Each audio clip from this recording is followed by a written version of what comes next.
आता आपण नाशिकमध्ये जाऊयात, कारण नाशिकमध्ये महायुतीमध्ये जागा वाटपाचा तिढा अजूनही कायम आहे। शिवसेना 45 जागांवरती ठाम आहे, अन्यथा स्वबळाची वाट आम्ही पकडू असं त्यांनी इशारा दिलेला आहे। भाजपकडून शिवसेनेला 25 ते 30 जागांचा प्रस्ताव देण्यात आलेला आहे। उमेदवारी अर्ज भरायला अवघे 3 दिवस उरलेले आहेत, मात्र युती संदर्भात निर्णय होत नसल्याने इच्छुकांची चांगलीच धाकधूक वाढली आहे। आणि या संदर्भामध्ये अधिक माहिती जाणून घेऊयात। माझे सहकारी किरण गोटूर सध्या आपल्या सोबत आहे। किरण, नेमकं काय चाललंय नाशिकमध्ये? कारण एकीकडे म्हणायचं की आम्ही महायुती म्हणून सोबत आहोत आणि एकीकडे म्हणायचं की अजून आमचं जागा वाटपच ठरत नाहीये। एक जर एकला चलो रेच्या भूमिकेवरती अजूनही ठाम असेल तर त्याला कुठेतरी समोरचा पक्ष नमतं घ्यायला भाग पाडतंय, नमतं घ्यायला। काय कोणाची पॉवर जास्त आहे नाशिकमध्ये, आणि जर असं झालं तर कुठला पक्ष सरस ठरू शकतो? अवघ्या जवळपास 2-3 दिवस हे उमेदवारी अर्ज दाखल करण्यासाठी राहिलेले सिद्धेश, पण अद्याप महायुतीमध्ये युती करण्यासंदर्भात काही निर्णय होत नसताना आपल्याला बघायला मिळतोय। खरं तर शिवसेनेकडनं जवळपास 45 जागांचा जो प्रस्ताव आहे तो भाजपकडे दिलेला आहे आणि 45 जागा जर आम्हाला मिळाल्यात तरच आम्ही युती करू, नाहीतर स्वतंत्रपणे निवडणूक लढवू अशा पद्धतीची भूमिका शिवसेनेने घेतलेली आहे। मात्र भाजपाने 25 ते 30 जागांचा जो प्रस्ताव आहे, म्हणजे 25 ते 30 जागा शिवसेनेला देण्याची तयारी दाखवलेली आहे। कारण मागच्या काही दिवसांपासून जर आपण बघितलं तर भाजपमध्ये खूप मोठ्या प्रमाणात इन्कमिंग झालेलं आहे।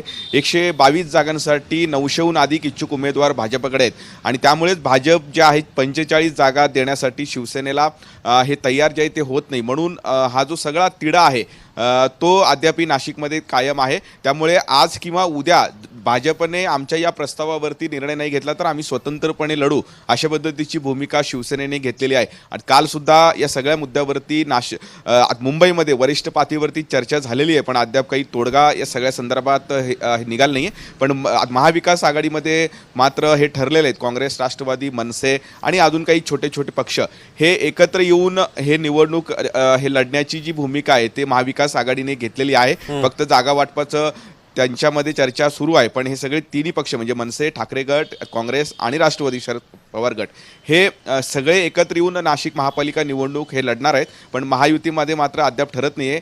त्यामुळे इच्छुक उमेदवार जे आहेत विशेष करून महायुतीमधले यांची धाकधूक हे वाढलेली आहे। आज रात्रीपर्यंत किंवा उद्या सकाळपर्यंत या सगळ्या मुद्द्यावरती जर निर्णय नाही झाला तर भाजप आणि शिवसेना हे दोघेही स्वतंत्रपणे नाशिकमध्ये लढण्याची शक्यता आहे। खरं आहे किरण, त्यामुळे आता येत्या काळामध्ये नाशिकमध्ये काय प्रकारची समीकरणं आपल्याला पाहायला मिळतात हे सुद्धा पाहणं तितकंच महत्त्वाचं ठरणार आहे। धन्यवाद आपण दिलेल्या अधिक माहितीबद्दल। दरम्यान आदित्य ठाकरे आज नाशिकच्या दौऱ्यावरती येत आहेत। नाशिकामध्ये प्रचार करण्यासाठी ते नारळ फोडणार आहेत। तपोवनमधील झाडांची सुद्धा ते पाहणी करणार आहेत। आदित्य ठाकरेंच्या उपस्थितीमध्ये कार्यकर्त्यांचा एक मेळावा सुद्धा आयोजित करण्यात आलेला आहे। निवडणुकीसाठी युतीची घोषणा सुद्धा होण्याची शक्यता वर्तवण्यात येते आहे।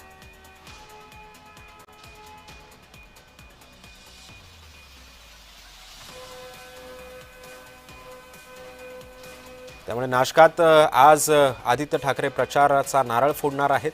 काल त्यांनी संभाजीनगरमध्ये सुद्धा मशाल रॅली काढलेली होती।